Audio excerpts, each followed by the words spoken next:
Bonjour et bienvenue sur la chaîne. Donc dans cette vidéo, je vais vous présenter un oracle, le The Deva of Creation de Celia Conway, qui arrive donc dans une boîte en dur, qui s'ouvre donc comme ceci. Voilà, voici le dos et voici l'intérieur. Donc le jeu, il arrive en deux parties. C'est un oracle de 72 cartes, il me semble. Alors, je me suis tout noté.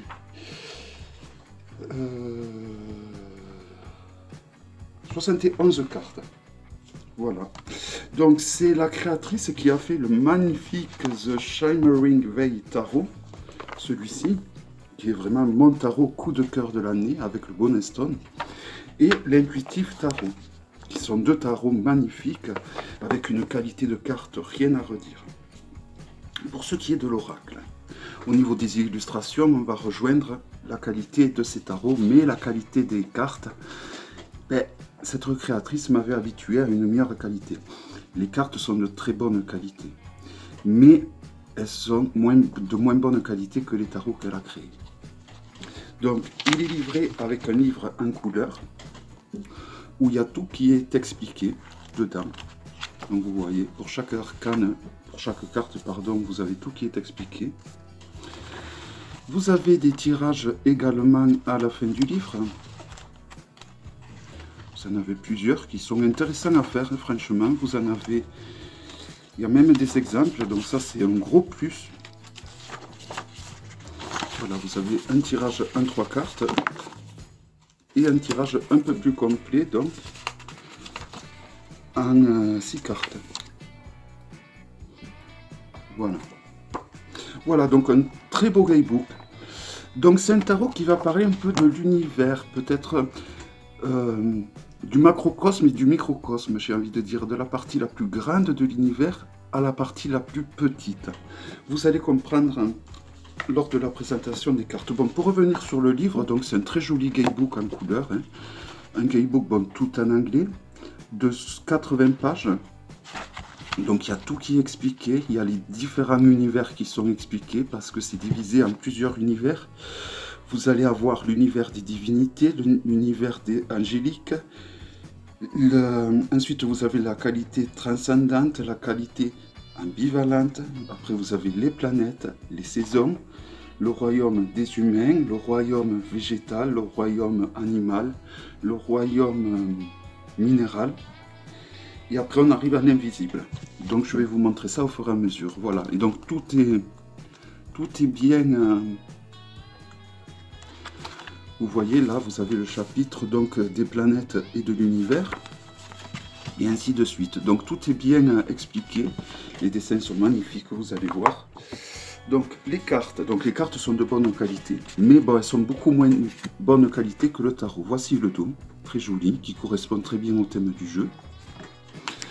Si on le compare au Grimoire, les cartes sont plus larges et plus hautes.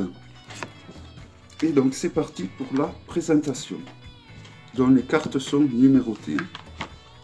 Donc la première carte va correspondre au néant, tout simplement, la carte 0.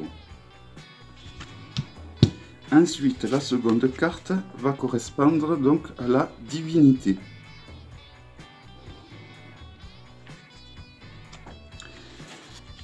La carte numéro 2 va correspondre à la lumière, qui est également une divinité. La carte numéro 3 à la divinité également.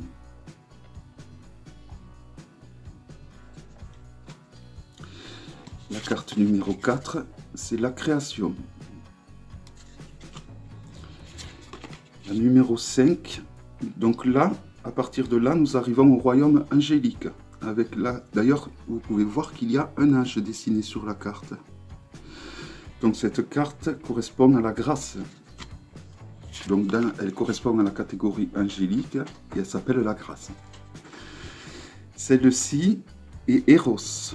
Pareil, on distingue un ange. Donc vous avez le numéro juste en bas, ici. Donc là, nous arrivons à la numéro 7. Donc la numéro 7 qui correspond à l'extase. La 8 qui correspond à l'inspiration divine.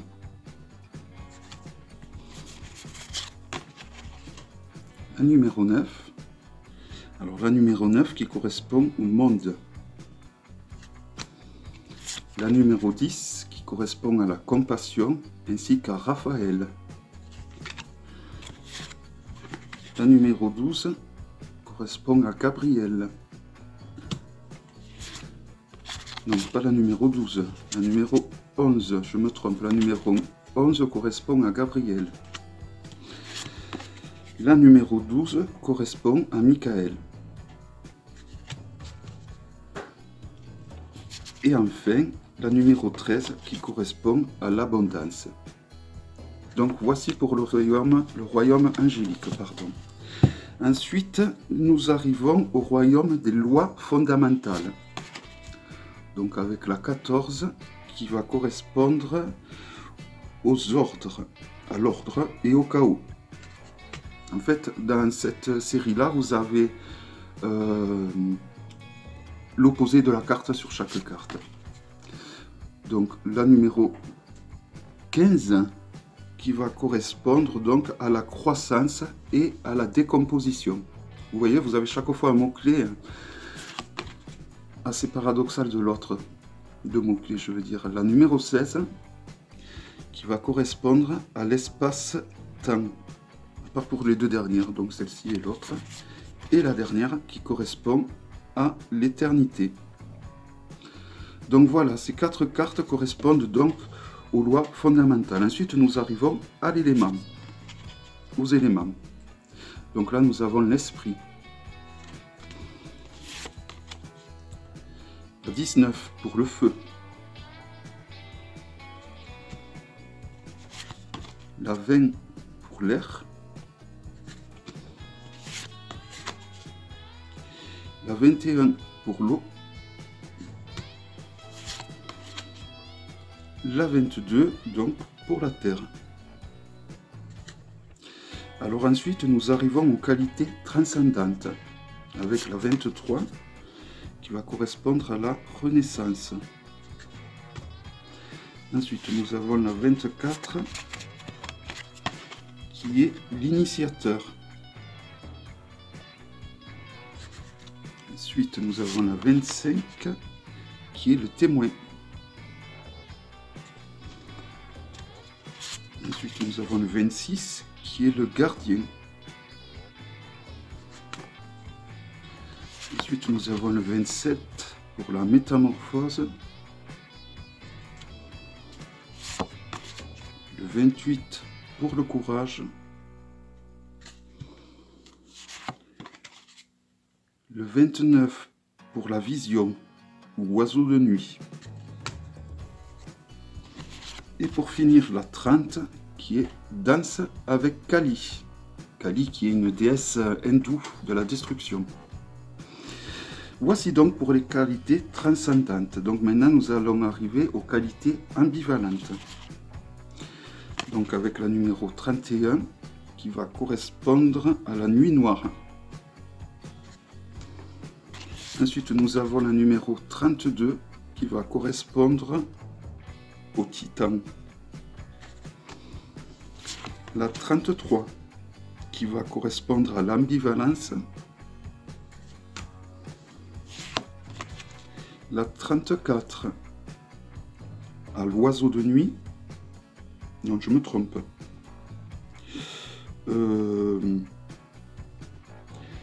34 c'est la scission. Je m'excuse.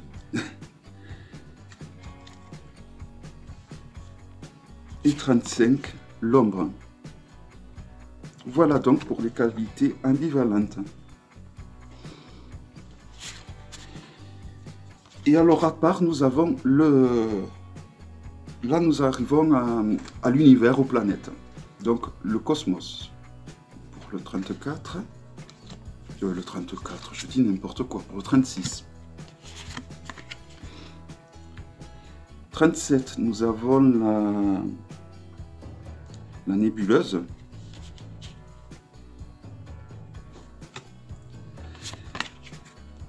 38, nous avons l'étoile.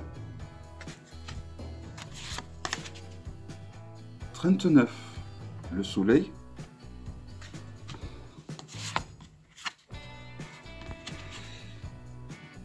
40, Mercure. 41, Vénus. 42, la Terre. 43, la Lune. 44, Mars. 45, Jupiter. 46, Saturne.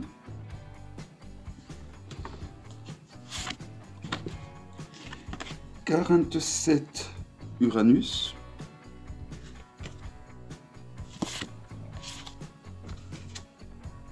47, Uranus. 48, Neptune. Et 49, Pluton. Donc voici pour l'univers ou les planètes. Ensuite, nous arrivons au royaume de vie sur Terre. Alors on va commencer avec 50, le printemps.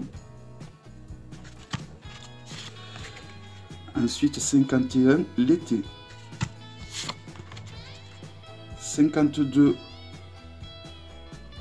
l'automne. 53, l'hiver. Donc voici pour les saisons au final. Mais ça, alors là on continue toujours au royaume de vie sur Terre. Mais cette fois nous allons avoir droit au minéral, à la 54, donc le minéral. Donc ça fait toujours partir du royaume de vie sur Terre. 55, le végétal. 56, l'animal. 57, l'insecte. 58, l'humain. 59, la montagne. 60, la vallée. 61, les océans. 62, les déserts. 63, les végétaux, les arbres. L'arbre monde, ils appellent ça, exactement. 64, la récolte. 65, pour la tempête. 66, la grotte. Et là, nous arrivons au seuil, à l'invisible, avec 67, la graine. 68, pour la cellule. 69, pour l'atome. 70, quantique. Et 71, pour ce qui est du vide. Voilà, donc il y a 71 cartes. Voilà, donc c'est un oracle quand même qui est très intéressant. Je pense que associé à ce tarot, on doit pouvoir faire des tirages plus que sympas, surtout pour ce qui est de travailler les vies antérieures et les réincarnations. Je pense que c'est un jeu qui peut être très intéressant. Voilà, en tout cas c'est un très joli jeu que je ne peux que vous conseiller. Il est nettement moins cher que les tarots quand même. D'où peut-être la différence au niveau de la qualité des arcanes, ça y fait. Voilà, j'espère que cette vidéo vous aura plu. Je vous dis à très bientôt pour une prochaine vidéo. Bye bye.